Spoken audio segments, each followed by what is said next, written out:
Assalamualaikum warahmatullahi wabarakatuh. Bertemu lagi dengan Bu Eni Yuniarti dalam pelajaran PAI. Ya. Tapi sebelum kita mulai, mari kita berdoa dulu dengan mengucapkan Bismillahirrahmanirrahim. Rabbi zidni ilma warzuqni fahma. Ya Allah, tambahkanlah ilmuku dan berilah aku rezeki kepahaman. Baiklah, pada hari ini kita akan mulai dengan materi perkembangan ilmu pengetahuan pada masa Bani Abbasiyah. Ya. Ibu akan membagi menjadi peta konsepnya menjadi 3 konsep. Yang pertama adalah latar belakang terbentuknya dinasti Bani Abbasiyah. Yang keduanya sistem pemerintahan dinasti Abbasiyah. Dan yang ketiganya adalah perkembangan ilmu pada masa Bani Abbasiyah. Pada saat itu ya, Islam sangat maju pada masa dinasti Abbasiyah. Kehidupan peradaban pada umumnya dan bidang pengetahuan pada khususnya. Sehingga pada masa itu dikatakan sebagai zaman keemasan Islam. Kaum muslimin sudah sampai pada puncak kemuliaan baik kekuasaan, politik, ekonomi dan keuangan. Lebih lagi dalam bidang kebudayaan dan ilmu pengetahuan, baik pengetahuan agama dan pengetahuan umum mengalami kemajuan yang sangat pesat. Berbagai ilmu telah lahir yang menjadikan Islam semakin dikenal di berbagai penjuru dunia. Oleh karena itu, pada bab ini kita akan bersama membahas perkembangan ilmu pengetahuan yang terjadi selama Bani Abbasiyah berkuasa. Latar belakang terbentuknya dinasti Abbasiyah.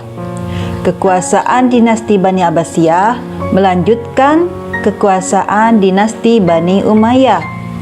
Dinamakan Daulah Abbasiyah karena pada pendiri dan penguasa dinasti ini adalah keturunan dari Abbas, yaitu paman Nabi Muhammad SAW. Dinasti Abbasiyah didirikan oleh Abdullah As-Saffah bin Muhammad bin Ali bin Abdullah bin Al-Abbas. Dia dilahirkan di Humaimah pada tahun 104 Hijriah dan dilantik menjadi khalifah pada tanggal 3 Rabiul Awal 132 Hijriah. Kekuasaan dinasti Bani Abbasiyah berlangsung dari tahun 750 sampai tahun 1258 Masehi. Pada abad ke-7 terjadi pemberontakan di seluruh negeri. Pemberontakan yang paling dahsyat dan merupakan puncak dari segala pemberontakan, yakni perang antara pasukan Abul Abbas melawan pasukan Marwah bin Muhammad, yaitu dinasti Bani Umayyah. Perang ini akhirnya dimenangkan oleh pasukan Abul Abbas. Dengan jatuhnya negeri Syria, berakhirlah riwayat dinasti Bani Umayyah. Dan bersama dengan itu, bangkitlah kekuasaan Abbasiyah. Dari sini dapat diketahui bahwa bangkitnya Daulah Abbasiyah bukan saja pergantian dinasti, akan tetapi lebih dari itu adalah penggantian struktur sosial dan ideologi, sehingga dapat dikatakan bahwa kebangkitan Daulah Bani Abbasiyah merupakan suatu revolusi. Mari kita lanjutkan. Untuk sistem pemerintahan dinasti Abbasiyah, selama dinasti ini berkuasa, pola pemerintahan yang diterapkan berbeda-beda sesuai dengan perubahan politik, sosial, ekonomi, dan budaya. Berdasarkan perubahan tersebut, para sejarawan membagi masa pemerintahan Bani Abbasiyah menjadi 5 periode, yaitu sebagai berikut ya. Yang pertama, periode pertama yaitu pada tahun 132 atau sampai 232 Hijriah atau 750 sampai 847 Masehi disebut sebagai periode pengaruh Arab dan Persia pertama. Yang periode kedua adalah pada tahun 232 sampai 334 Hijriah atau 847 sampai 945 Masehi disebut sebagai periode pengaruh Turki pertama. Dan periode ketiga yaitu pada tahun 334 atau sampai 447 Hijriah atau 945 sampai tahun 1055 Masehi, masa kekuasaan dinasti Bani Buwai dalam pemerintahan Daulah Abbasiyah. Periode ini disebut juga masa pengaruh Persia kedua. Dan pada periode keempat, pada tahun 447 sampai 590 Hijriah atau 1055 sampai 1194 Masehi, masa kekuasaan Daulah Bani Saljuk dalam pemerintahan Daulah Abbasiyah biasanya disebut juga dengan masa pengaruh Turki kedua atau di bawah kendali Kesultanan Saljuk Raya atau Salajikah Al-Kubra atau Seljuk Agung. Dan periode kelima yaitu pada tahun 590 sampai 656 Hijriah atau 1194 sampai 1258 Masehi, masa khalifah bebas dari pengaruh dinasti lain. Tetapkan dengan perkembangan ilmu pada masa Bani Abbasiyah. Gerakan pembangunan ilmu secara besar-besaran dirintis oleh Khalifah Ja'far al-Mansur setelah ia mendirikan kota Baghdad dan menjadikannya sebagai ibu kota negara. Ia menarik banyak ulama dan para ahli dari berbagai daerah untuk datang dan tinggal di Baghdad. Ia merangsang pembukuan ilmu agama seperti fikih, tafsir, tauhid, hadis atau ilmu lainnya seperti ilmu bahasa dan ilmu sejarah. Pada masa Bani Abbasiyah ini ada beberapa perkembangan ya. Yang pertama, perkembangan ilmu nakliyah.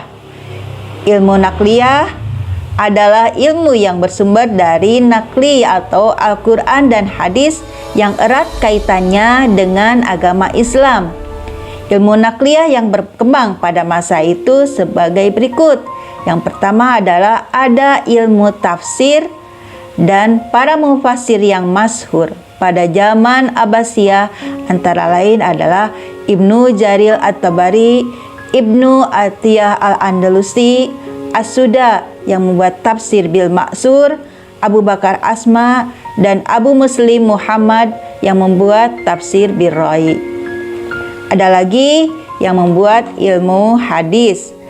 Pengumpulan dan pembukuan hadis sudah dimulai sejak pemerintahan Khalifah Umar bin Abdul Aziz, salah seorang khalifah Bani Umayyah. Namun demikian, perkembangan yang paling menonjol terjadi pada masa Daulah Abbasiyah. Sebab pada masa inilah muncul ulama-ulama hadis yang belum ada tandingannya sampai zaman sekarang. Tokoh yang terkenal ialah Imam Bukhari yang telah mengumpulkan hadis sebanyak 7.257 hadis. Setelah diteliti ditemukan 4.000 hadis sahih. Semuanya terkumpul dalam bukunya yang bernama Sahih Bukhari. Selain itu ada Imam Muslim yang terkenal dengan bukunya Sahih Muslim.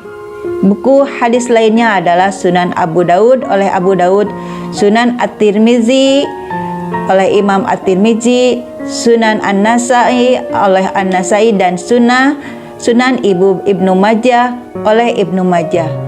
Ada lagi yang berkembang pada masa Bani Abbasiyah ini adalah ilmu kalam.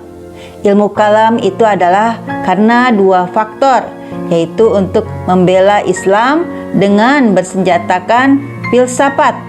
Dan karena semua masalah termasuk masalah agama telah berkisar dari pola rasa kepada pola akal dan ilmu. Kemudian ada lagi ilmu tasawuf. Ilmu ini tumbuh dan matang pada zaman Abbasiyah. Inti ajarannya tekun beribadah dengan menyerahkan diri sepenuhnya kepada Allah. Dalam bidang ini, tokoh yang terkenal antara lain adalah Al-Ghazali, seorang ulama sufi dengan karyanya yang masih beredar dan berpengaruh sampai sekarang, yaitu buku Ihya Ulumuddin yang terdiri atas 5 jilid, dan Al-Hallaj dengan bukunya At-Tasawuf dan Al-Qushairiyat fil Ilmu Al-Tasawuf. Dan perkembangan ilmu pada bahasa Bani Abbasiyah, ada juga perkembangan ilmu akliyah. Selain nakliyah ada ilmu akliyah. Yang pertama adalah ilmu filsafat. Filosof pertama yaitu Al-Kindi atau Abu Yusuf Ibnu Ishaq. Ia memperoleh gelar yaitu filosof bangsa Arab. Dan ia memang merupakan representasi pertama dan terakhir dari seorang murid Aristoteles di dunia timur yang murni keturunan Arab. Sistem pemikirannya beraliran eklektisisme, eklektisisme. Namun Al-Kindi menggunakan pola neoplatonis untuk menggabungkan pemikiran Plato dan Aristoteles. Dan kemudian ada lagi ilmu kedokteran. Ilmu kedokteran telah ada sejak pemerintahan Daulah Umayyah, terbukti dengan adanya sekolah tinggi kedokteran yaitu Yudhisapur dan Haran yang merupakan peninggalan orang Syria. Pada masa Daulah Abbasiyah, perhatian Khalifah semakin meningkat terhadap ilmu kedokteran dan mendorong para ulama untuk mendalami ilmu ini. Ilmuwan Muslim dalam bidang ini antara lain Al-Hazen, yaitu ahli mata dengan karyanya Optik, dan Ibnu Sina dengan bukunya Qanun fit Tibb. Ada lagi ilmu fisika dan matematika. Dalam bidang ini, ilmuwan yang terkenal sampai sekarang ada Al-Khwarizmi, Al-Farqani, dan Al-Biruni. Al-Khwarizmi dengan bukunya Al-Jabr wal Muqabalah yang merupakan buku pertama sesungguhnya ilmu pasti yang sistematis. Dari bukunya inilah berasal istilah aljabar dan logaritma dalam matematika. Bahkan kemajuan ilmu matematika yang dicapai pada masa ini telah menyumbangkan pemakaian angka-angka Arab dalam matematika. Selain itu ada ilmu astronomi. Ulama yang terkenal dalam bidang ini adalah Al-Farqan dengan bukunya Al-Harkat, Al-Samawat, Al-Jamawi, Ilmu Al-Nujum, dan Al-Botani dengan bukunya Tahmid Al-Mustar, Li Makna, dan Al-Mamar. Kemudian ada lagi ilmu sejarah dan geografi. Dalam bidang sejarah, ulama yang terkenal antara lain adalah Ibnu Ishaq, Ibnu Hisham, Al-Waqidi, Ibnu Qutaibah, dan Al-Tabari. Dalam bidang ilmu bumi atau geografi, ulama yang terkenal seperti Al-Yaqubi dengan karyanya Al-Buldan, dan Ibnu Khalzabah dengan bukunya Al-Mawalik wa Al-Mawalik. Itulah perkembangan kebudayaan pada masa Abbasiyah. Pada masa Daulah Abbasiyah terdapat 2 kota besar yang menjadi pusat peradaban Islam. Yang pertama adalah kota Baghdad yang tak lain merupakan pusat pemerintahan Daulah Abbasiyah yang didirikan oleh Khalifah Jabar al-Mansur. Yang kedua adalah kota Samara yang menjadi pusat seni bangunan Islam. Di sana terdapat kurang lebih 17 istana kecil yang menjadi kiblat arsitektur bangunan bagi kota-kota lainnya. Perkembangan kebudayaan pada masa Daulah Abbasiyah telah banyak mengalami kemajuan pada seluruh aspek kehidupan, baik sosial, ekonomi, politik, militer, kesenian, dan lain sebagainya. Itulah materi pada hari ini. Ya, Ibu telah memaparkan tentang perkembangan ilmu pada masa Bani Abbasiyah. Mudah-mudahan kalian bisa menyimak dan bisa belajar lebih dalam lagi dan bisa mempelajari, membaca sejarah perkembangan ilmu pada masa Bani Abbasiyah. Mudah-mudahan kalian bisa lebih menambah lagi wawasannya, tidak hanya terfokus dalam buku saja. Kalian bisa mencari di Google atau di manapun kalian bisa mencari materi ini. Mungkin itu saja pertemuan kita hari ini. Billahi taufiq wal hidayah. Wassalamualaikum warahmatullahi wabarakatuh.